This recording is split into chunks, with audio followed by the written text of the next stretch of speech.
이런 데만. 자, 재건축은 왜 해야 됩니까? 재건축은 첫 번째는 일단 주거 환경이 너무 열악하다. 두 번째는 재건축하니까 너무나 좋은 호텔 같은 집에 이 재산 가치도 올라가요. 세 번째는 평수를 좀 줄이고 나머지 그 한국돈 여윳돈으로 뭐 노후 자금도 쓰고 하는, 그리고 얘들 증여도 하고, 크게는 이런 세 가지 목적입니다. 자, 지금부터 본격적으로 이제 재건축 절차 한번 보겠습니다. 여러분들은 준비에서부터 예비 정밀 안전진단 정비구역 지정까지 끝났죠. 그 다음에 추진위까지 구성했습니다. 자, 여기까지 언제까지냐? 제가 볼 때는 한 2년 정도면 되는데, 여러분들은 이미 지금 5년 정도 소요됐죠.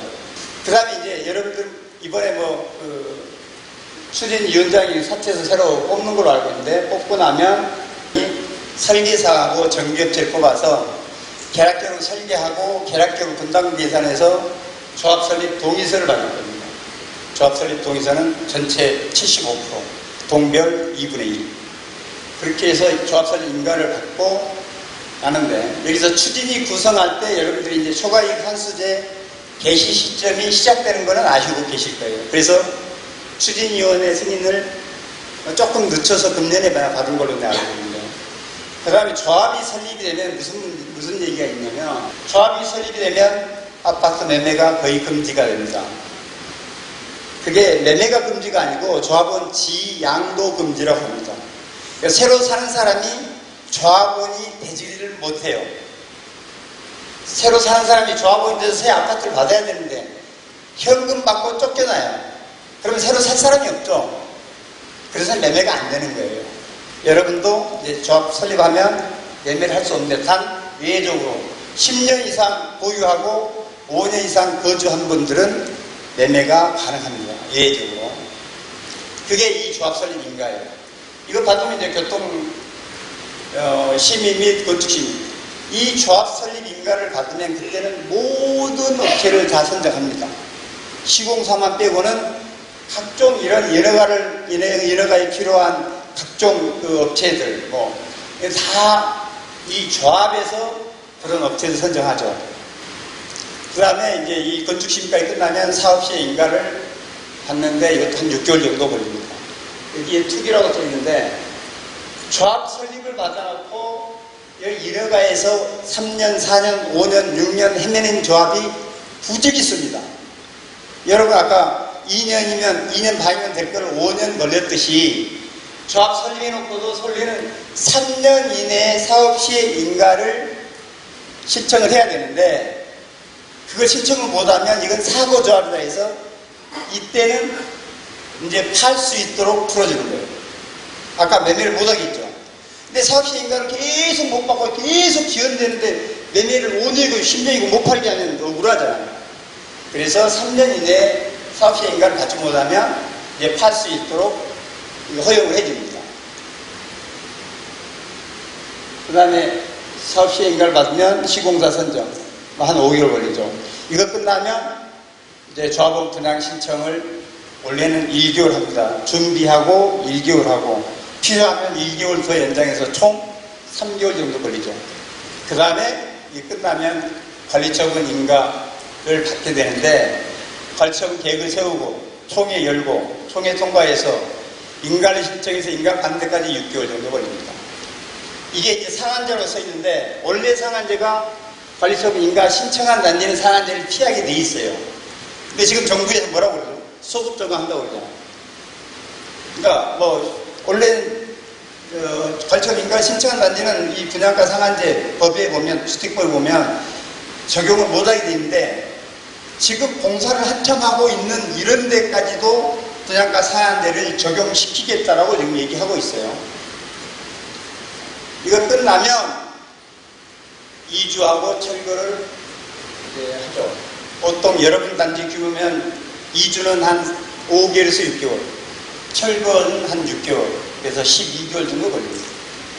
그 다음에 착공해서 준공할 때까지 한 40개월 가까이 걸립니다. 자, 그래서 준비서부터 입주까지는 원래 9년 반이면 입주합니다. 여러분들 준비해서 지금 5년 됐죠. 앞으로 4년 반 뒤면 원래 입주해야 돼요. 근데 여러분 몇 년 뒤에나 입주할까요? 앞으로 한 10년 뒤에 입주할 수 있을까요? 제가 볼 때는 20년 걸릴 것 같아요. 특히나 이렇게 싼 밭질하면 25년 걸려요. 지금 대한민국의 평균이 추진이, 여러분들 지금 추진인데 추진 상태에서 평균이 20년입니다. 여기 개포 1단지 이런 데 쭉 보시면 저희가 90년대 후반부터 시작해서 지금 2020년대 대부분 입주해요. 19년, 2020년, 21년, 22년. 그렇지 않나요? 저기 전부 다 90년대 후반에 시작했어요. 지금부터 이제 재건축 규제가 도대체 뭔 규제가 어떤 것들이 있는지 한번 살펴보겠습니다. 투기 과열 지역, 서울은 뭐 투기 지역, 투기 과열 지역, 뭐 조정 대상 지역 전부 다 해당이 돼요. 조합원지 양도금지 아까 제가 매매가 좀 불가능하다. 조합원 분양권 제한. 이제는 자 2개, 3개를 가지고 있어도 지금은 1개만 분양받을 수 있고 나머지는 팔든지 현금 청산 당해야 됩니다. 그러니까 그 중에서 제일 똘똘한 놈을 분양을 받고 나머지는 가격이 어느 정도 올랐을 때 팔아야 되겠죠. 현금 청산 받으면 아주 손해입니다. 그 다음에 이주비 대출 같은 모든 대출이 까다로워졌습니다. 60%에서 40%. 그 다음에 초과이익 환수제가 부활이 됐죠. 2018년 1월 1일부로. 이게 직격탄입니다. 초과이익 환수제 부활한 거. 서울이 평균 4억 4천에 최고는 8억 4천이라고 이 8억 6천인가? 국토부에서 그래 발표했는데 지금 주공 1, 2, 4주 같은 건 15억까지 나옵니다. 이 세대당. 초과이익 환수가. 그러니까 걸리면 이거 걸려서 지금 다 중단이에요. 환수제라는 건 많이 들어보셨을 거예요. 아까 추진이 때 아주 이 법이 거지 같은 게 추진이 때는 공시 가격을 합니다. 추진이 설립하는 날짜에 공시 가격. 그게 종전 금액이죠. 거기에다가 개발할 때 총 들어가는 비용, 사업비 플러스하고 그 다음에 내가 10년 걸렸다. 10년 동안 저절로 오른 그 상승률 1년에 5%라는데 추진이부터 10년 걸렸다. 10년 이상 20년 걸리면 추진이 때는 무시됩니다. 준공으로부터 역으로 10년 뒤를 계산하게 되는 거죠. 그래서 그 저절로 5% 10년 걸렸다면 50%로 인정해 주죠. 이게 종전하고 개발 비용하고 전부 다 합친 거를 내가 이거 재건축해서 입주할 때 거의 감정 가격 전체를 감정해 보니까 총 수입이 얼마더라. 총 수입에서 아까 그 3개를 뺀 이게 이제 그 개발 이익입니다. 이 개발 이익에서 3천만까지는 비과세고 3천에서 5천까지는 10%, 뭐 5천에서 7천은 20%, 7천에서 9천은 30%, 9천에서 1억 천은 40%, 1억 천 이상은 50%를 매기는 게 이 초과이익 환수제죠. 그 다음에 정밀 안전진단 기준이 강화돼서 지금은 이것 때문에 이제 다 중단 상태고요. 초기 단계로. 여러분은 관심이가 통과됐죠. 분양가 상한제 부활 및 소급 적용. 이거 아주 직격탄입니다, 이게. 아주 취약입니다, 취약. 분양가 상한제 소급 적용이라는 건 원래 아까 말씀드린 관리청은 신청 때까지 신청한 단지는 PS였는데 이제는 입주자 모집 공고. 입주자 모집 공고라면 관리청은 인가를 받고 이주하고 철거하고 공사, 착공 시작한 다음에 입주자 모집 공고를 하게 돼 있어요. 일반 분양은. 착공한 다음에. 그런데 이제는 관리청 인가 신청이 아니고 뭐 입주자 모집 공고, 착공 이게 모집 공고 아직 안 했다. 이번에 법 시행한 이후로. 그러면 다 이제 해당이 됩니다. 이걸 해당이 되면 토지비는 감정가, 기본형 건축비 금년이 643만 원입니다. 그 다음에 건축비 가산비. 근데 이거를 지금 분양가 상한제를 적용하지 않고 지금 현재 강남이 4,700만 원까지는 분양하고 있습니다. 허그가 주택 도시 보증공사입니다. 여기에 보증 없이는 분양이 안 돼요. 그래서 지금까지는 허그가 분양가를 막고 있었죠. 근데 이거보다 분양가 상한제를 적용하면 강남이 4천만 원 이하로 떨어진다는 게 지금 대체적인 얘기입니다. 그래서 이미 이주 완료하고 뭐 공사하는 단지는 여기서 1년 정도 유예를 줄 것 같아요. 그러면 선분양하든지 그래도 후분양하든지 어느 단지는 어느 평형은 선분양하고 어느 평형은 뭐 후분양하고 이렇게 지금 정한돼 있고 갈팡질팡하고 있습니다. 근데 아직 이주를 못한 조합, 강남 이런 데는 잠정적으로 중단해야 됩니다. 서울시 도시계획 혁신안, 이제 서울시가 더 인허가를 까다롭게 처음부터 개입하겠다는 거고요. 재개발 임대주택 비율이 10% 이상 상향됐습니다. 지금까지 최대 15%인데 이제 30%까지 임대주택을 늘리겠다는 거죠. 수익성이 확 떨어집니다. 앞으로 추가로 더 예상되는 규제가 재건축 연한을 40년은 늘릴 것 같고요. 양도세 장기 보유 특별 공제 기간을 아마 조정할 것 같습니다. 이거 심각합니다. 이거 재건축과는 상관이 없지만, 그 다음에 1가구 1주택도 양도세 세제 혜택을 왕창 축소하겠다라는 게 지금 정부 방침입니다. 이거는 재건축과 상관없이 매매를 생각하는 사람들한테는 아주 이거 신경 쓰셔서 매매가 돼야 될 것 같아요. 그 다음에 국민주택 평형을 축소하겠다. 지금 현재 전용면적 84제곱미터를 전용면적 60, 그러니까 25평, 34평을 25평으로 줄이겠다. 줄이면 이것도 양도세니 각종 세금이 왕창 달라집니다. 그 다음에 공시가격 현실의 과세가 터시한 규제. 이렇게 많은 규제가 있는데, 아까 제가 말씀드렸지만 재건축, 특히 여러분하고 관계되는 건 지금 강남에서 1년 내지 5년 안에 이주하는 추진이나 조합은 초과이익 한수를 이미 당했고 분양가 상한제를 당했기 때문에 다 잠정 중단했습니다. 압구정지구 같은 경우는 이미 뭐 거의 100억 들여서 배관이나 이런 대대적인 수리에 들어가기로 돼 있죠. 그 다음에 인재 정밀 안전지단 통과한 단지들, 이제 초기 단지들은 아까 내가 뭐라고 그랬죠? 20년 이상 약이 없이 걸리니까 이 각종 규제들이 20년 동안 가리라고는 보장할 수 없죠. 그러니까 이 단지들은 지금 열심히 가고 있습니다. 열심히 하고 있죠. 그 다음에 강북 재건축, 그 다음에 재개발은 원래 초과이익 환수세를 당하지 않습니다. 적용되지 않기 때문에 강북 재건축이나 재개발은 꾸준히 추진하고 있습니다. 결국은 강남의 초과이익 환수를 당하는 단지는 중단했다고 보시면 됩니다. 재건축은 정말로 시간과 싸움인데요. 여러분 20년 걸릴 거를 10년으로 당기면 진짜로 잘해서 10년 당길 수 있어요. 10년 안에 하는 거하고 20년 안에 하는 거하고는 이 재산 가치로 보면 2배 이상 차이 납니다. 자, 통합하면 무슨 장점이 있을까요? 분쟁이 하나도 없습니다. 소송이 하나도 없어요. 엄청 잘 나갑니다. 수익성이 엄청나게 개선이 됩니다. 공사비 사업비는 이 경제 규모 아니겠어요? 3,000세대 짓는 거나 1,000세대 짓는 건 비교가 안 되죠. 모든 면에서. 그 다음에 지하실 사는 것도 쪼각쪼각 다 낸다고 생각해 보세요. 통으로 내는 거고 공사비 많이 차이 납니다. 그 다음에 초과이익 환수제가 미적용됐으니까 이것만으로도 그냥 그 자체로 10년 이상 당겼고 이것만으로도 몇 억을 절감한 거예요. 재건축시 인허가 과정마다 아파트 가격이 상승합니다. 자, 입주 후에 아파트 가치는 당연히 평당 1억 이상.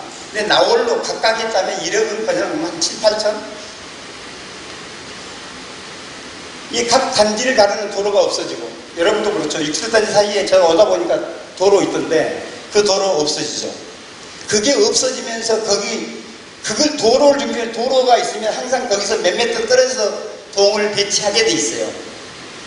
근데 이따 설계에 내가 나오겠지만 그 도로 하나 없어지면서 얼마나 설계가 자유로워지는지 훨씬 좋아지죠.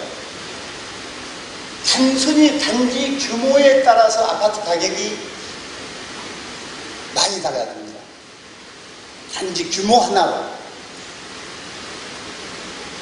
결론은 통합하셔야죠. 이제 본격적으로 60단지 한번 볼까요? 재건축. 정비구역 지정 안 해야 된다. 여러분들 이거 도면 보셨나요? 여러분들 도면입니다. 이거에 대해서 제가 보니까 이거는 좀 많이 손 봐야 돼요. 이거는 좀 많이 잘못됐어요. 이게 왜 제일 이제 랜드마크급이라고 하는 43평 큰 평수들이 일단 조용하게 되는 가운데가 좋겠죠. 근데 완전히 조망으로는 완전히 꽝입니다. 그렇게 따지면 사실은 이런 쪽에 그 좋은 단지들이 배치됐어야 되는 거 아닌가, 개인적으로. 그래서 세대수가 일단 너무 많아. 진짜 말이 안 돼. 세대수 어느 정도 많아. 이게 뭐가 문제냐면 25평 이하가 거의 50%예요. 49.56%. 그러면 여러분들은 개포동의 판자촌 동네가 되어야 돼. 서민 단지. 개포동 1단지부터 시형까지 전체 단지에 초소형으로 구성되어 있는 소형 평형 단지. 이제 그렇게 가격이 찍히면 여러분 가격은 여러분들이 랜드마크가 될 수가 없죠. 개포동에서. 일단 이거는 뭐 너무나 일단 많고, 보통 강남이 여기 49.56%라는 게 20에서 25%예요. 25평 이하가. 그래서 제가 볼 때는 1098세대를 한 400여 세대로 줄이고 전체 세대수도 한 2750에서 한 2850세대로 세대수를 좀 줄일 필요가 있다. 그 다음에 보니까 여러분들이 선호평형 설문조사까지 해 있던데 설문조사에서 25평이 거의 없는 걸로 나왔다고 하는데도 이렇게 정비계획을 받은 거는 대단히 좀 문제가 있다. 그 다음에 지하층 면적이 지하 2층에 세대당 주차 대수가 1.85 되는 이건 불가능한 일입니다. 최소한 지하 3층이고요. 이 옆에 그 4단지 같은 경우도 지하 4층입니다. 제가 볼 때는 지하 3계층 방까지 갈 수 있어요. 그러니까 기본적으로 지하 3층까지는 돼야 돼요. 그 다음에 부대 복리시설 이런 것들은 나중에 바꿀 수 있는데 면적이 터무니없이 부족해요. 아직 거의 법정 그 기준보다 약간 오버됩니다. 그러니까 0.8평 이하인데 2배 이상으로 좀 커뮤니티를 키울 필요성이 있다. 그래서 지하 3층으로 변경을 해야 됩니다.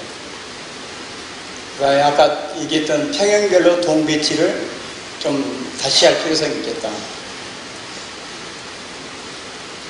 그래서 이거는 이 조합을 설립한 다음에 여러분들이 추진위에서 이제 그 설계사하고 정비업체를 뽑은 다음에 조합을 설립한다고 그랬죠. 조합 설립하면 그때 이제 본격적으로 서울시 인허가가 뭐냐면 교통심의 건축심의입니다.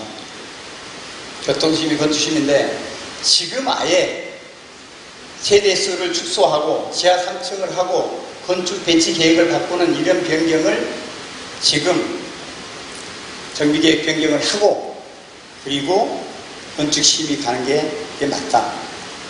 지금 이걸 바꾸는 게 맞습니다. 변경을 바로 들어가야 됩니다. 여러분들이 가장 이제 궁금해하시는 과연 내가 몇 평을 무상으로 공짜로 가나? 내가 몇 평을 가게 되면 얼마를 내게 되는 거냐? 여기는 가정이 있습니다. 다 가정입니다. 지금은 완벽하게 100% 정확하게 할 수 없겠죠. 왜냐하면 다 추정해야 되니까. 자, 용적률이 결정돼 있어요. 층수, 아까 지하 2층인데 지하 3층에 뭐 지당 35층이라고 그래요. 분양 가격을 여러분들은 최소한 5천까지는 가능할 거라고 봅니다. 물론 분양가 상한제나 이런 것들이 없다라고 전제했을 때. 근데 여러분들은 내가 볼 때는 여러분 이거 분양할 때는 분양가 상한제 이게 몇 년 뒤 아까 20년 뒤에 입주하면 이게 분양가 상한제 없을 거예요. 근데 지금 시점에서 분양가 상한제 없다고 놓고 여기 보면 5천 이상은 분양돼요. 사업비는 평당 한 700만 원. 재건축 후 입주했을 때 지금 시세로 보면 블레스티지인가? 거기 제가 볼 때는 거기보다는 높아야 되겠죠. 여러분들이. 그래서 최소한 뭐 그런 기준으로 본다면 여기가 지금 대비할 만한 데가 입주한 데 거기밖에 없어요. 그러니까 그보다 좀 높다고 보면 한 7,500 정도로 이렇게 뭐 입주했을 때 본다. 이렇게 가정을 하고 계산을 하는 겁니다. 이게 1960인데 지금 잘못보다는 신축 세대수는 2,700에서 2,850. 자, 현재 가격은 국민은행 시세표 거기에 하위 평균가, 일반 평균가, 상위 평균가가 있는데 7월 26일자 상위 평균가로 기본 현재 가격은 일단 그렇게 계산한 겁니다.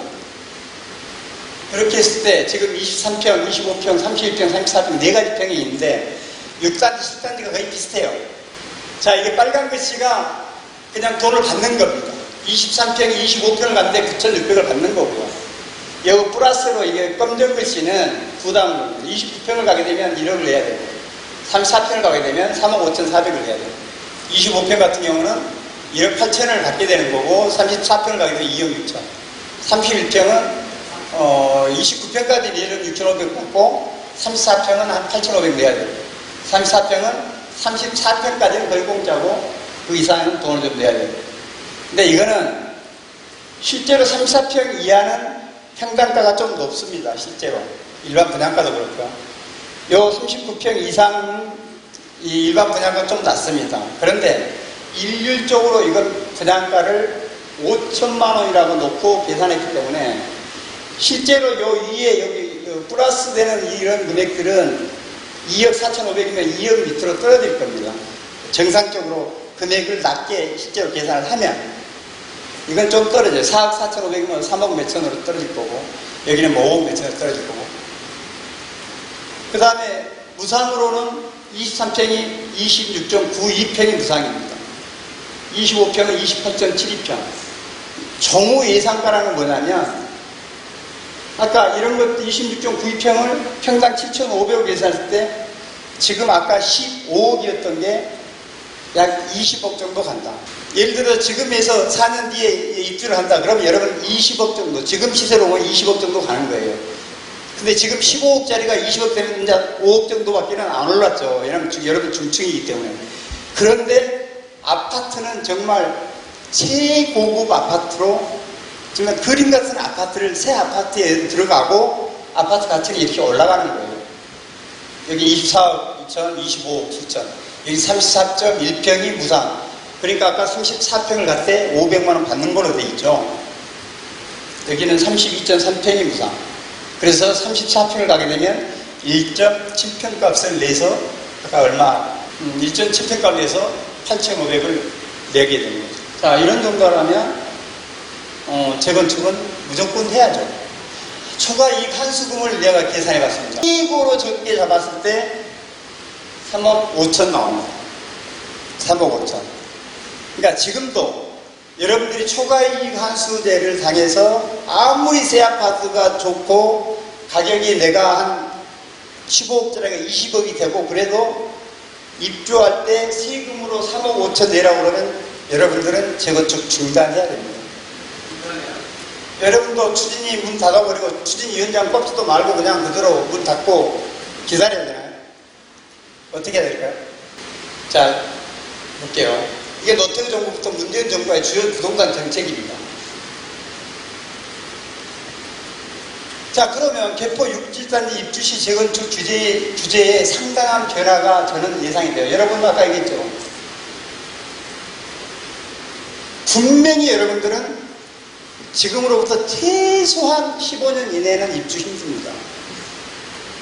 자, 그런데 지금부터 아무리 빨라도 10년, 15년 뒤에 여러분들이 입주할 건데 정권이 이번에 이제 다음 한 2년 반 뒤에 정권이 바뀌고 한 번 더 바뀌고 한 번 더 바뀌었을 때 그때도 이 문재인 정부나 이런 진보 세력이 계속 잡고 있다는 보장 없잖아요. 분양가 상한제가 여러분 입주할 때 15년 뒤까지 간다는 보장 없죠. 그렇게 가지 않습니다. 그러면 서울 난리가 나버려요. 우리 같은 아파트는 평당 2억 가버립니다. 진짜 강남이 좋은 아파트. 기존 아파트들. 왜? 재건축 아니거든 공급할 데가 없잖아요. 새 아파트들. 자, 그래서 분양가 상한제든 초과이익 환수제든 영원히 이렇게 강남 재건축 모든 단지를 다 5년이고 10년이고 20년 동안 중단시킬 정도로 이렇게 끝까지 갈 수는 없다라는 겁니다. 제가 볼 때는. 그런데 중요한 거는 이런 재건축 규제가 이렇게 강화되다가 완화되면 그때 준비가 돼 있으면 바로 건축시민을 넣어가지고 바꾸면 되잖아요. 그때 사업시행가를 이미 받았으면 되돌아 와서 다시 건축시민 신청해서 50층으로 바꾸면 돼요. 무슨 뜻인지 알겠어요? 준비가 돼 있지 않으면 아까 하루 차이로 안전진단 강화된 거를 적용받아 아시아 선천 완전히 포기해버렸잖아요. 재건축을. 정밀 안전진단 아예 포기해버렸어요. 그게 하나로 10년 차이가 나요. 10년. 자, 그래서 정비 규제 안에 언제든지 편성할 수 있도록 이주, 철거, 착공, 그러니까 이주, 철거, 착공이 가능하도록 조합 설립, 각종 인허가, 관리처분 인가까지는 일단 받아놓고 중단하더라도 그때 중단해야 된다. 이 2주 이전까지는 사업비 지출이 아주 좋습니다. 그래서 관리처분 인가를 받은 다음에 규제 상황에 따라서 잠시 좀 쉬었다가 하든지 중단하든지 아니면 상황이 이 정도면 충분히 우리가 2주하고 철거하고 입주할 때까지는 이런 거는 해결되겠다 하면 그때 2주하고 철거를 본격적으로 하든지 이때 중단하는 거는 관리처분 인가 받고 시공사한테 보증금을 받아서 돈 다 해결한 다음에 중단하는 거는 조합이 손해나는 게 하나도 없어요. 근데 지금 여러분들이 지금 중단을 하면 지금 중단하는 것도 지금까지 쓴 비용이나 뭐 어떤 누군가한테 사입해야 될 거예요. 누구한테 꼬야. 어찌됐든 지금 10원도 없이 여러분 지금까지 준비해서 추진까지 오지는 않았을 거예요. 그리고 어찌됐든 아무리 지금 뭐 규제가 어떻고 재건축이 되든 안 되든 음마아파트, 잠실 5단지 같은 거 보세요. 저거 인허가를 다 받았어도 재건축 중단이라니까요. 초과이익 한수? 아까 5억 몇천 맞고 잠실 주공 5단지 할 수 있겠어요? 못해요. 그 다음에 거기다 상한제까지 적용되면 못하죠. 그럼에도 불구하고 인허가 단계마다 아파트 가격은 올라요. 여러분 중단하고 있으면 가격은 별로 안 오르죠. 여러분이 꾸준히 조합 설립도 하고 건축 시비도 받고 사업 시행인가도 받고 가리처분 인가도 받고 하면 받을 때마다 언론에 떠요. 대포 60단지 뭐 건축 시비 통과 신문에 언론에 매경 뭐 조선일보 이렇게 주목 한번 받을 때마다 아파트 가격이 한 단계씩 레벨업해요. 자 그러면 자 지금서부터 관리처분 인가까지는 가야죠. 계속. 아닌가요? 가야 됩니다. 중단하면 안 됩니다. 이번에 언제 추진위 원장 선된 거죠? 8월 30일이요. 잘 뽑으십시오. 뽑으시고 계속 아까 말씀하셨듯이 먼저 정비계획 변경은 반드시 먼저 하셔야 됩니다. 왜 저런 식으로 받았는지 난 좀 이해가 안 가지만 기존의 추진위원장이나 기존에 했던 분들이 세상 25평 이하를 갖다가 50%를 만들어 저런다니나 보다 나 대한민국 강남에 처음 봐요. 어떻게 저런 발상을 했는지 누구 발상인지 설계사가 저렇게 스스로는 하지는 않아요. 누군가가 지금 저렇게 지시를 했어요. 저 말도 안 되는 거. 일단 저거 먼저 추진위원장 서로 뽑고 정비계획 변경 먼저 해놓고 그 다음에 한쪽에서는 업체 2개 뽑아서 조합 설립 빨리 가고 금년 안에 조합 설립 인가 받고 사업시행 인가 그 다음에 여러분 분양 신청 시공사 선정해서 보증금 받고 관리처분 인가까지는 논스톱으로 계속 가셔야 됩니다. 다시 강조하지만 지금서부터 관리처분 인가까지는 정말로 논스톱으로 최단기간 내에 가야 돼요. 최단기간 내에. 그리고 관리처분 인가를 딱 받아놓고 2주를 할까 말까. 그때 1년을 늦추든 2년을 늦추든 3년을 늦추든 그때는 돈이 깨지는 건 거의 없어요. 재건축 성공, 두말하면 잔소리죠. 하여튼 좀 말은 쉽습니다. 유능한 추진위원장 조합장을 선출해야 됩니다. 사실상 이 사람들이 조합의 성격을 잘 유지해요. 이 유능한 그런 추진위원 조합장은 뭐냐? 사실 전문 지식은 거의 없습니다. 건설회사 내가 30년 근무했어. 재건축에 10% 정도 여러분보다 많이 안다고 보시면 됩니다. 전혀 다릅니다. 재건축하고 건설회사 30년하고 10%도 다 몰라요. 그런 전문직이 좀 있는 사람은 좋겠고 어찌됐든 뭔가 어떤 그 유능한 어떤 그 용역사들, 유능한 설계사를 만나서 어떤 의견이 모아지면 밀고 가는 추진력. 정말 답답해 터지는 조합장들 정말 많습니다. 이 사람이 뭐라면 이렇게 갔다가 저 사람이 뭐라면 이렇게 갔다가 진짜 일주일 만에 결정할 거를 1년 내내 결정 못하는 조합장이 있어요. 그럼 망합니다, 망해. 이 추진력이 있어야 돼요.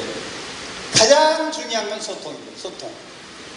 이 소통이 엄청나게 중요합니다. 정말 말 잘 들어주고. 이제 도덕성. 요즘은 쉽게 그 옛날처럼 비리 쉽지 않습니다. 쉽지는 않은데, 그래도 도덕성이. 특히 대부분 어떻게 하는 줄 아세요? 대한민국 재건축이 잘못된 아주 첫 번째 10개 중에 9개는 누가 추진위원장으로 잡았다면 입주자대표 회장이나 과거에 입주자대표 회장을 했던 사람이나 주로 그 단지에서 좀 이끈께나 있는 사람, 그런 사람도 연세도 좀 있죠. 한 70세. 대체적으로 이렇게 해서 이 사람들이 10년, 15년, 20년 동안 조합장 갑니다. 아주 재건축 망치는 아주 지름게 있는. 이런 인맥으로 내가 안면으로 이렇게 뽑아놓으면 큰일 납니다. 절대 이런 거 휘두르면 안 돼요. 조합장보다 더 중요한 거는 조합원 여러분들입니다. 진짜 이건 두 말 없는 소리예요. 조합장을 잘못 뽑은 것도 여러분들이고, 조합장이 비리 저지르게 그냥 놔둔 것도 여러분들이고, 이렇게 여러분들 이렇게 관심이 없어가지고서는 이번에 31일날 추진위원장 누가 뽑든지 말든지 누가 되든지 말든지 대충 놔둘 것이고, 앞으로 무슨 일을 하든지 관심 없으면요, 그럼 비리 저질러요. 그 다음에 진짜로 공정한 시공사, 각종 용역사를 뽑아야 돼요, 공정하게. 근데 정말 반포같이 이렇게 부자 동네도 여러분 신문을 많이 보시죠? 주공 인사주고 하는데 현대가 400억 뿌렸다고 그러고 GS도 400억 뿌렸다고 그러고 하도 심하니까 결국은 수사했잖아요. 그 다음에 진짜로 성공하는 정말 중요한 부분은 차별합니다. 자, 개포 1단지 엄청나게 규모 크죠. 개포는 웬만하면 2,000 몇백 세대, 3,000세대예요. 그죠?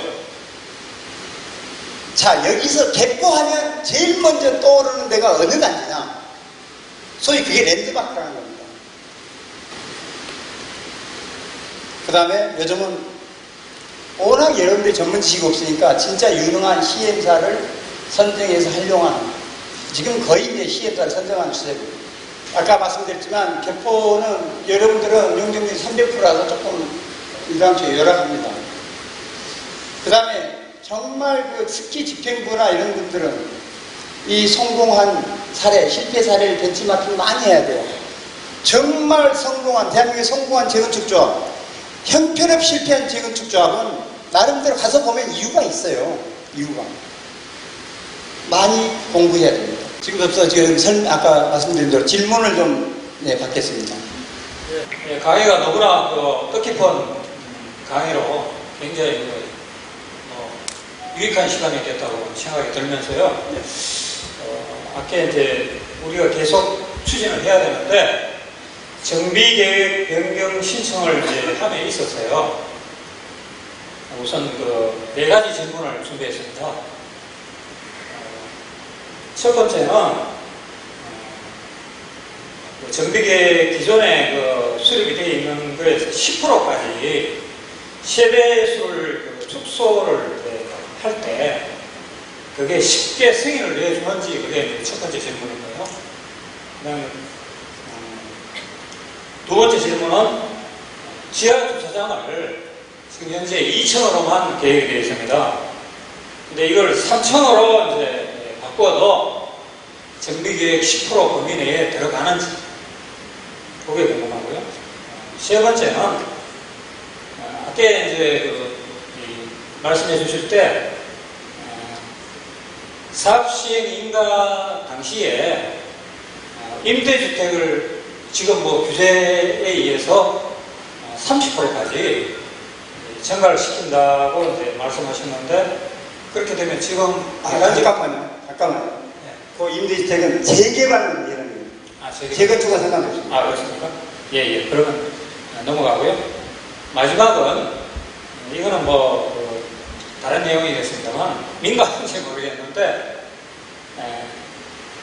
그 조합장을 하시고 그 외에는 당연히 이제 받으셨겠지만 다른 뭐 성과도 있었는지 이걸 말씀해 주실 수 있으면 감사하겠습니다.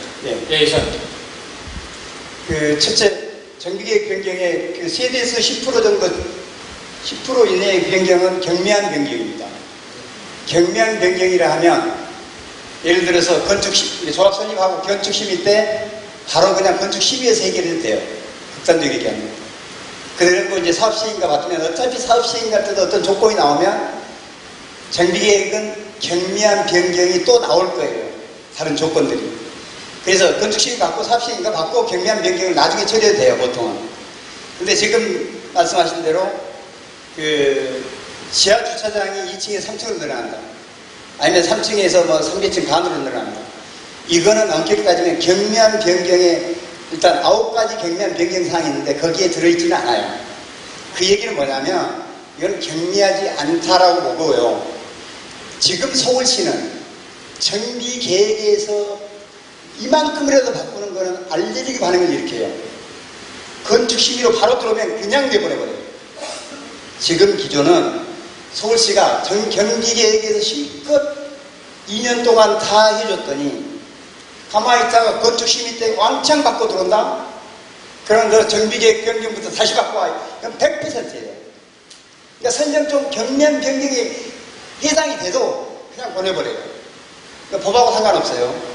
그러니까 지금 제가 얘기하는 거는 그게 경미한 사항이 하나는 되고 하나는 분명히 안 될 거예요.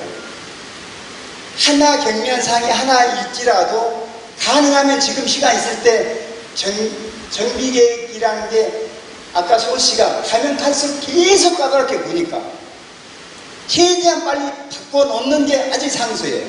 지금 시간 있을 때. 그러니까 나중에 건축심의 때 가면 그럼 100불보도 너 정비계획 다시 해와. 그럼 그때는 시간이 더 늦어져요. 정비계획 하는 시간은. 그리고 괘씸죄거예요. 왜 네 마음대로 이렇게 많이 받고. 또 하나는 임대주택이 어떻게 보면 가장 노른자이 좋은 위치에 와 있어요. 이것도 이렇게 바꾸려고 그러면 나중에 건축심의 때 바꾸려면 분명히 힘들 거예요. 그러니까 지금 부딪히라는 거죠, 지금. 나중에 미뤄야 될 이유가 없어요. 그럼 무조건 지금 해야 돼요. 두 개 다 설명이 됐습니까? 그 다음에 세 번째. 저한테 묻는 거죠. 연봉하고 인센티브. 혹시 제 인센티브를 알고 모르세요? 아, 그래요? 네, 펜트하우스를 받은 거는 조합장이기 때문에 그냥 받은 거 아니에요. 제가 펜트하우스를 옵션비만 5억 몇천 냈고 추가 부담금을 15억 정도 했어요. 그러니까 20억 넘게 들어갔죠. 근데 일반 조합원도 똑같은 조건이에요. 나는 그냥 공짜로 받은 거 아니에요. 일반 조합원이 우리가 펜트하우스 8개 있습니다. 8개는 저하고 똑같은 게 2개예요. 38층에 있는 게. 그 조합원이 받은 펜트하우스하고 저하고 돈 내는 게 똑같고 옵션도 똑같아요. 똑같이 했습니다. 자, 그거는 제가 특별히 받은 건 없고 단지 펜트하우스를 동호수를 지정하는 우선권을 내가 받았어요. 그러니까 지정하는 우선권을 받았는데 그때 펜트하우스 8개 다 경쟁자가 한 명도 없었어요. 그러면 사실은 특혜라고 할 수 없죠. 네? 근데 진짜로 인센티브는 한 150억 받습니다. 저 혼자만 하는 게 아니고요. 조합 임원 10명이. 바쁘신데 저는 상식을 누리려고 주민인데 와 있는데 좋은 강의 잘 들었고요. 일단 저희 단지가 낮은 평수가 50%지 않습니까? 지금 설정되어 있는 상태가. 네? 소형 평수가 지금 50%로 되어 있는데 네. 그거를 바꾸는 시기를 언제쯤 하면 좋을지에 대해서 한번 좀 말씀을 해주셨으면 좋겠고요. 네. 두 번째는 이제 여러 단지를 합쳐서 뭘 하셨다고 했는데 그 주민들이 사는 데마다 다른데 네. 그러면은 그 사는 우선권을 줘가지고 나중에 이제 들어가는 건지 그걸 어떻게 처리하는지 그걸 좀 이해할 수 있습니다. 첫 번째는 소유 평수가 많은데 그걸 언제쯤 바꾸면 적당한지 하고 두 번째는 사는 곳이 굉장히 넓은데 뭐 어떤 사람은 지하철 앞에 살고 어떤 사람은 뒤에 멀리서 살고 그러는데 그걸 갖다가 어떻게 그 분양했을 때 사게끔 어떻게 처리하셨는지 그거에 대해서 두 가지를 좀 말씀해 주세요. 예. 아까 얘기했잖아요. 소형평수 그러니까 세대 수를 조정하는 것. 거기에는 당연히 조정하는 이유가 아까 분담금표 봤잖아요. 여러분 실제로 설문조사 25평은 거의 진짜 20명밖에 없는 걸로 내가 들은 것 같아요. 25평을 원하는 분은. 실제로 25평 그렇게 많이 가지는 않을 거라고 봐요. 그래서 25평 이하가 기본적으로 20%는 하게 돼 있어요. 그리고 34평 이하가 총 60%고 그 다음에 고 2평형이 40%고 그래서 244 옛날에는 그랬었거든요. 근데 지금은 이제 60% 40% 이렇게 나눠지면 지금도 서울시에서는 244를 고집을 해요. 그러니까 20% 정도면 충분해요. 아까 400여 세대면 여러분 1960명 중에 400여 세대면 충분히 남아요. 근데 지금 1096세대인가 그래서 말이죠. 그러면 600, 한 700세대를 줄여야 되는 거잖아요. 그게 줄이니까 줄이고 풍평수를 가니까 저절로 세대수는 줄어드는 거고요. 그게 이번 정비계획 변경의 핵심입니다, 사실. 그리고 지하 한층 늘어나는 게 두 가지. 그리고 아까 임대주택 위치나 이런 것들 좀 그래도 그 단지에서는 대표 평형이라고 하면 큰 평수가 좋은 위치에 가야 됩니다. 그래야 그 단지가 살아요. 큰 평수 가격이 똥값이면 밑에 43평을 초월할 수는 없잖아요. 근데 43평이 필요 없는 데 있어. 이 가격이 똥값이면 34평이 치고 올라갈 수가 없어요. 그거는 제가 예를 들어서 한강변에 정말로 큰 평수 62평 이상 그림 같은 거를 다 거기다 배치해요. 그래서 이런 것들을 50억 이렇게 만들어놔야 34평이 30몇 억 하죠. 그래서 언제가 중요한 게 아니고 당장에 추진위원장 뽑히면 정비계획 했던 그 업체한테 그게 뭐 D인가요? D그룹이라고 그랬던데 업체한테 바로 변경을 하도록 하면 돼요. 됐습니까? 쉽게 변경 그거는 기간이 또 6개월 걸릴지 8개월 걸릴지 1년 걸릴지 이제 서울시하고 또 지루한 싸움을 해야 돼요. 아까 임대주택을 일시를 바꾼다 그거 상당히 서울시도 민감해요. 서울시 걔네들은 어떻게든 임대주택 좋은 데는 올라고 하거든요. 근데 한번 좋은 데로 딱 바꿔놨는데 이걸 바꾼다 이거 있을 때 싸움 얘기해야죠. 그러니까 지금 빨리 서둘러서 1년 걸릴 대로 지금 싸움을 해야죠. 수치위원장이 분야에 따라서 이거를 변경하려는 사람이 있고 그냥 가려는 사람이 있을 텐데 그럴 때 변경 안 하고 그냥 가는 주민들은 어떻게 해야 돼요? 추진위원장을 부르면 물어야죠. 너 이 변경 지금 너 당선되자마자 할래? 말래? 너 정기원에다가 이렇게 어떻게 어떤 무식 근데 할 필요 없어 한 사람은 절대로 찍으면 안 되죠. 근데 그 사람이 당선됐어. 그러면 잘라야죠. 그리고 계속 여러분들이 앉는 거야죠. 지금 변경해라. 안 하면 해임시켜야죠. 해임이요? 아니, 그러니까 조합원들이 해임도 조합원 50%만 뭉치면 자, 여러분 1960명이죠? 1960명의 절반은 몇 명이에요? 1000명도 안 되죠? 980명. 981명. 981명의 절반이면 얼마예요? 한 400, 몇 명 되나요? 470 몇 명. 500명 안 되죠? 500명이면 아웃돼요. 전체 1960명의 절반이 참석하고 저 절반, 900 몇십 명의 절반이 찬성하는 회의입니다. 그래서 정말 추진위원장이 이런 것들은 그거 물으세요. 그럼. 야, 너 당선되면 너 공약사항 잘 보시고요. 제일 중요한 거는 사실 정비계획 변경을 왜 뒤로 미뤄야 돼요? 지금 시간 있을 때, 여유 있을 때, 나중에는 시간이 쫓겨서 서울시가 이거 시간이 오래 걸릴 것 같으면 포기해버린다고요. 그냥 이치도 그냥, 아, 그래, 알았어. 그냥, 뭐, 근데 이제 그냥 그 이치 넣어두고, 뭐 할게. 근데 지금 해야 1년이 걸리고 2년이 걸리면 박 터지게 싸워서라도 받으니까 지금 받아요. 그 다음에 또 하나, 두 번째 아까 질문이 있어서. 지금 이게 어떻게 뭐 배제하느냐, 지금 그런 거잖아요. 여러분들 이거 싸우면 진짜 아무것도 못해요. 이거 볼까요? 자, 여기 3차예요. 이게 경남입니다. 여기 23차예요. 이게 우정 1, 2차예요. 이게 한강입니다. 자, 원래 한강에서 여기에 두 동이 있어요. 경남에. 여기도 한강에 두 동이 있어요.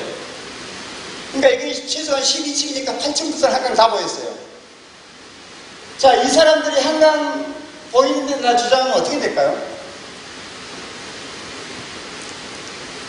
주장하면서 이게 이 동별 가반 이상이 동의를 안 해줘. 그러면 나머지 사람들 에이 더러워서 양보하고 해줄까요? 에이 더러워서 우리 같이 하지 말자 이거예요. 재우축 안 됩니다. 평상시에는 이 한강에 아무런 혜택도 못 받은 사람들이에요. 전부 다 남양을 보고 있었어요. 전부 다. 근데 처음에 얘기 있었죠. 처음에 얘기 있었는데 제가 이거는 설득했어요. 이건 재우축 하지 말자는 거다. 또 원래는 큰 평수, 이게 제일 큰 50평 같은 경우는 원래는 우선순위가 큰 평수부터 우선순위가 있습니다. 원래 배정받을 때 큰 평수는 큰 평수대로 한강변 보이는 걸 요구를 해요.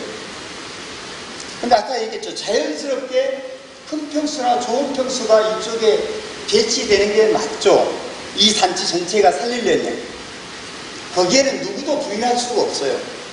그래서 자, 경남 여기 우리 같은 경우는 여기는 이 안에서 받는다. 여기는 3차는 3차 땅에서 받는다. 여기 한강에 애당초에 안 보인 데는 이 가장 자기 단지에 가까운 걸 받는다라고 요 단지들한테는 자, 당연히 가까운데 이 사람들이 한강 요구하면 안 되잖아요. 안 그러면 너네 통합 안 해준다 해가지고 이 사람들은 이제 당연히 쉽게 억울히 받았고 요 두 단지는 그냥 한강에 가깝든 멀든 상관없이 추첨하는 걸로. 자, 그런데 그럼에도 불구하고 금을 딱 나눠서 이렇게 설계를 하려니까 이게 통합의 의미가 반쪽짜리밖에 안 되잖아요. 전체 등치는 3,000세대로 커졌는데 이게 제대로 배치가 잘 안 돼요. 그래서 지금은 요 두 단지는 야, 경기에 허물자. 그냥 추첨하자. 이렇게 돼요. 서로가 그게 이익이네요. 그러니까 여러분 마찬가지예요. 근데 여러분들은 그런 정도까지 어떤 이치에 따라서 메리트가 있는 건 없어요, 사실. 지금 이렇게 나눠져 있죠, 이렇게. 약간 구부러져서. 이게 6단지고, 이게 7단지고. 자, 엄격히 따지면 이쪽에, 이게 조금 이쪽에 있는 사람은 좋고, 이쪽은 또 이쪽에 뭐 좀 좋은가요? 이치가? 이게 대청 여기 무슨 여기 있죠? 그러면 이쪽이나 이쪽이 좀 제일 열악하다고 봐야 되나? 여기 이쪽이. 소음이 뭐가 있죠? 하여튼 제일 안 좋은 건 이쪽이거든요. 그죠? 근데 이거를 무슨 재주로 어떻게 안비를 해요? 또 층은 어떻게 안비하고? 내가 1층이고 지금 누구는 노야층이야. 그래도 내가 뭐 9층이야. 영동도에 가까이 사람은 또 이 사람들은 그러면 그 편도 그 사람들이 가는 영동도에 가까이 지금 살고 있는 편들이 한 사람은 43평 가려고 48평 가고 25평 가고 34평 가고 뭐 39평 가는데 영동역 이 자리에다가 어떻게 그걸 다 배치해요? 제가 좀 하지 말자는 건 똑같아요. 가장 합리적인 선에서 해결해야 되는데 그거는 내가 볼 때는 섞어야 돼요. 이제는 방법 없어요. 이걸 섞지 않으면 그러니까 이제 그런 사소한 걸 가지고 여러분들은 죽기 살기로 싸워요. 가다가 싸웁니다. 어느 순간 되면. 그래서 20년 걸리는 거예요. 그런데 이런 것들을 현명하게 서로 양보하고 뭐 하면 그게 10년으로 당겨지는 거고. 근데 이건 답은 없어요. 예를 들어서 중층짜리는 어느 단지는요, 분을 안 해요. 1층부터 3층까지는, 아니 뭐 1층부터 3층까지는, 1지 3층은 일반 분양하고, 예를 들어 3층부터 이제 조합원 분양이다 그러면 3층부터 뭐 9층까지 1군. 그 다음에 지금 현재 4, 5, 6층을 2군. 그래가지고 뭐 10, 11, 12, 13 이렇게 나눈 데도 있어요. 여건에 따라서. 근데 이게 정답이 없어요. 어떻게 하라라는 법도 아니고. 그러니까 가장 주민 여러분들이 합리적인 방법으로 관리처분 계획 등을 결정하는 거거든요. 분양 신청할 때. 뭐 더 이상 내가 어떻게 답을 드릴 게 없고. 예.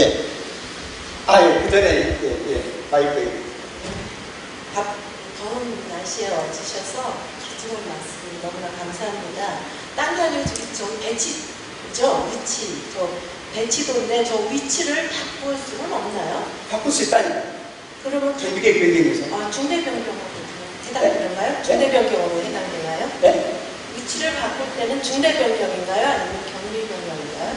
내가 볼 때는 이거는 경면 변경은 이미 벗어나요. 지하층은 이렇게 넓히고 연면적이 지금 10% 이상이 늘어나고 해서 경면 변경이든 경면 변경이 아니다 아까 얘기했죠.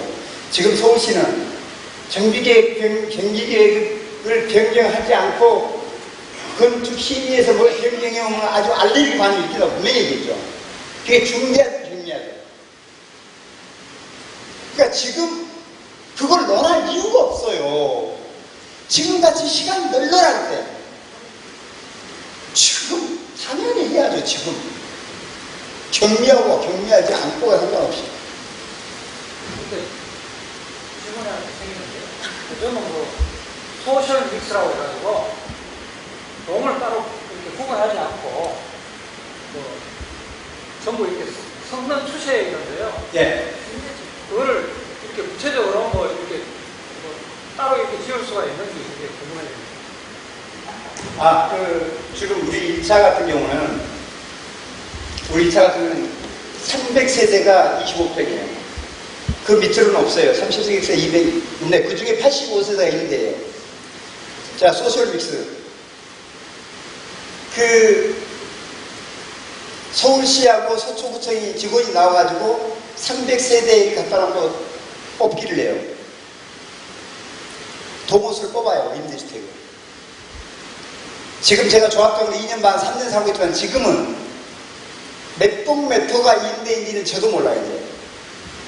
그리고 저희 임대주택 같은 경우는 2년 반, 3년 전에 임대보증금이 6억 7,500이에요. 일반 임대 수준의, 그러니까 일반 그 임대주택에 들어갈 만한 사람들이 들어오는 아파트가 아니에요. 여러분도 그럴 겁니다. 최소한 거의 우리 정도 사는 사람 수준. 억지로 그런 걸 들어오려고 임대주택 자격을 만들어서 부모가 대주는, 진짜 부모는 엄청나게 부자예요. 그런 사람들이 들어와요.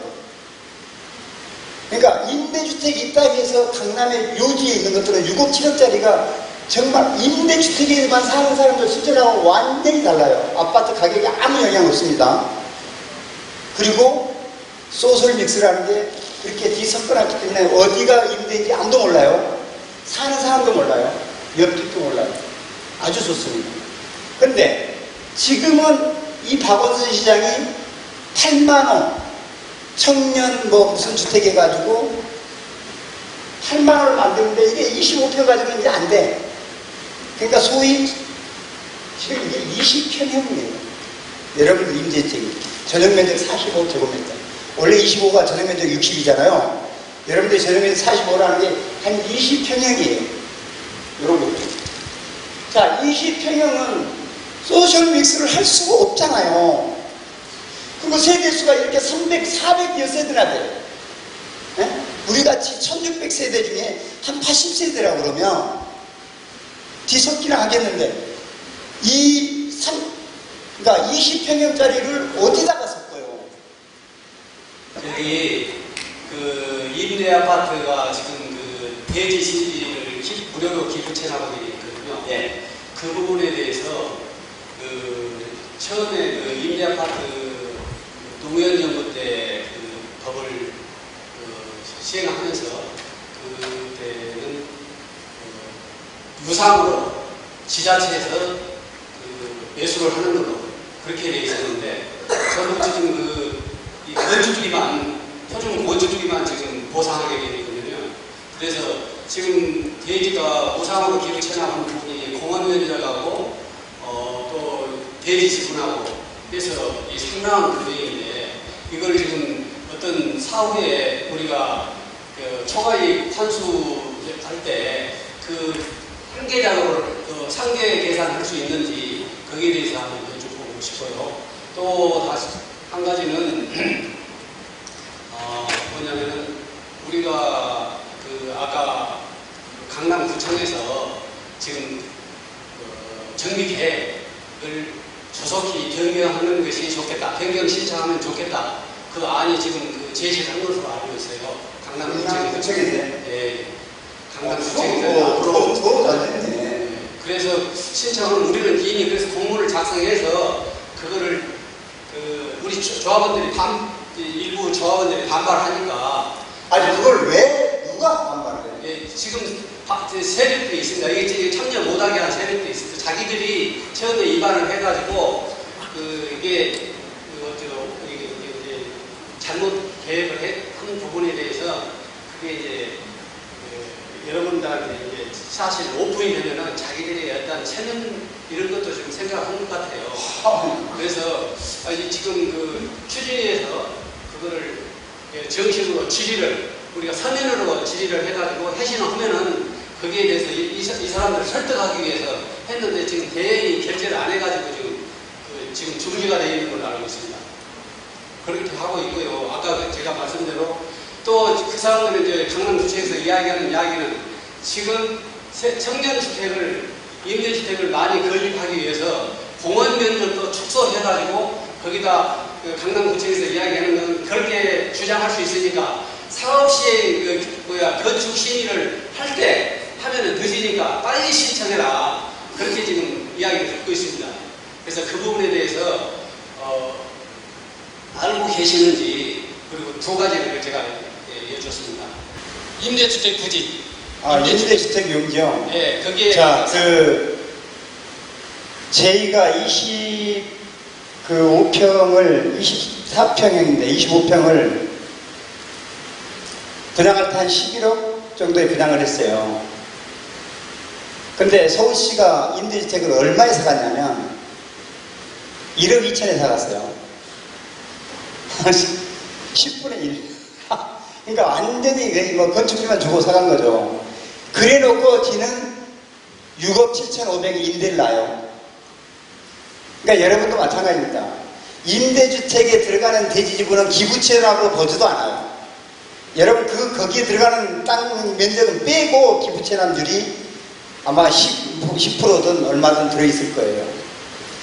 자, 초과이익 환수제 아까 계산할 때 그런 걸 빼주느냐? 빼주는 거 없어요.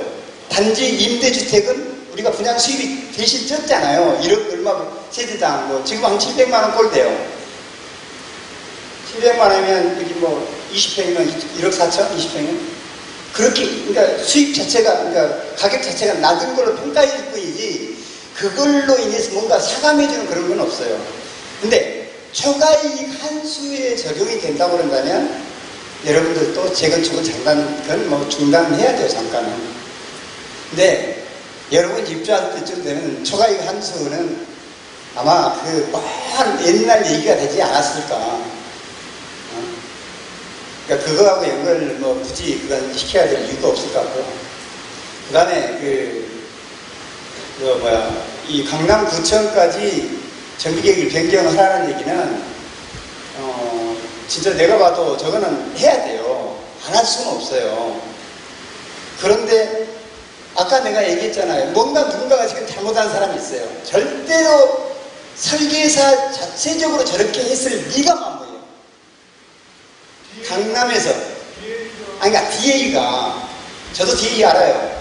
강남에서 세상에 25평 이하를 50%씩이나 때려 집어넣는 설계사가 있을 수 없어요. 그건 누군가가 지금 마음대로 그렇게 하라고 한 거예요. 지금. 그 누군가들이 지금 방해를 하겠죠. 그 누군가가. DA한테 물어보자. DA, 너 왜 이따위 식으로 했어? 하면 분명히 DA 딴 말을 할 거예요. 아, 나는 시킨 대로 했을 거라고 분명히 얘기할 거예요. 분명히 그 시킨 사람이 지금 그럼 자기 그 잘못을 인정하고 직분이라도 변경해야지. 왜 계속 그 방해하고 그러면 안 되죠. 그 사람들 지금 처음에 자기가 DA에서 우리가 가니까 자기는 나무 재산을 우리 임의대로 할 수 없었다. 당연히 거기서 특정인에 의해서 오다리에서 했고 또 그 공문을 또 거기 오다리에서 했다. 그 공문 세대수 희망평형 조사한 거의 과정이 전혀 없었다. 그 자료를 제공 안 했다고 이야기를 했습니다. 그걸 서류로도 왔습니다. 두 번째, 그 사람들이 또 질의를, 그 두 번째 회식을 어떻게 또 질의를 하니까 그 사람들이 회의를 한 거예요. 회의를 하니까 사과 말과 함께 그 처음에 희망평형 조사한 거를 받은 사람이 퇴직을 했고 지금 있는 사람이 아닌 걸로 해가지고 자기들이 회식을 그렇게 잘못 보냈다 해가지고 자기들이 내비가 받았다 이렇게 왔습니다. 그런데 나중에 또 다시 그 사람들이 세 번째 다시 우리가 질의를 하니까 이제 법적인 문제로 이제 대두된 책임 연가를 하려고 하니까 자기들이 전혀 같이 안 했다. 그러니까 세 번째 회신이 왔습니다. 근데 그거를 이 사람들이 이 조합원들한테 전부 지금 카톡으로 전명을 해가지고 이 사람들이 지금 우리가 그거를 확인해가지고 서류가 지금 왔음에도 그거를 아니다. 서류가 오질 않았다. 자기들이 알아보니까 서류를 발송하지 않았다. 얘기 지금 하고 있어요. 자, 제가 볼 때는 지금 지금 몇 분이 안 오셔서 그러는데 이러니까 아마 이런 조합원 여러분들이 한 과반이나 참석했으면 아마 적나라하게 지금 이렇게 두 그룹에 대해서 명함이 갈릴 거예요. 갈리게 돼 있잖아요, 지금. 두 그룹이 같이 지금 대표들까지 같이 와 있다고 그런다면 한 그룹은 고개 숙일 수밖에 없어요. 그 한 그룹이 누구예요? 지금 그 설명회를 못 가게 한 그룹. 그 그룹이 또 이 정비계획에 대해서 지가 잘났다고 끝까지 우기는 그룹이겠죠. 그죠? 그렇지 않나요? 자, 그 8번, 3번 하세요. 절대로 그거 재건축 이번 추진위 선거 때부터 그건 가려내세요, 여러분들이. 그거 안 됩니다. 전 어느 것보다 중요한 게 그런 사람들을 초장부터 완전히 제거를 하지 않으면 여러분 단지 진짜 내가 보니까 정말 심각해요. 정말 제가 와서 그것도 여러분 분명히 전달했죠. 어떤 내용을 설명한다고. 모르셨나요? 오늘 설명 내용이 뭐라는 거 나가셨죠? 나갔죠? 그거 아마 다른 조합 가면요. 다 터지게 찾아와요. 궁금해서. 제가 그 설명을 직접 한다면. 그럼에도 불구하고 또 이렇게까지 안 한다는 얘기는 그런 사람들의 영향을 지금 엄청나게 받고 있다는 거, 중도적인 사람들도. 진짜 여러분 심각해요. 이거 보통 심각한 거 아니에요. 여러분 20년이요. 자기야 20년이에요. 어떻게 보면 개포주기에서 정말 변방에 이상한 재건축 되지 않을까 걱정돼요. 이런 식으로 재건축해가지고는 여러분들 단지, 여러분도 아니고도 지금 내놓으라는 단지들 엄청 많잖아요. 근데 보통 심각한 게 아니에요, 보니까. 그러니까 이런 것들은, 이게 내가 사실은 전문가들이 아니기 때문에 당연히 이런 거 실수할 수 있어요. 그런데 하나 실수 문제는 설문조사를 했음에도 그거를 전혀 설문조사를 아예 무시해버렸다는 거는 그건 정말 도대체 무슨 생각을 가지고 이렇게 했는지, 그리고 왜 지금도 이걸 계속 고집을 하는 건지. 근데 정말 그건 이해가 안 가요. 정말 그런 사람들이 끝까지 고집해서 끝까지 이게 재건축 가잖아요. 그런 조합이 있어요. 그러면 개포에서 여러분들은 진짜 존재감이 하나도 없는 서민단지예요. 완전히 망하는 거죠.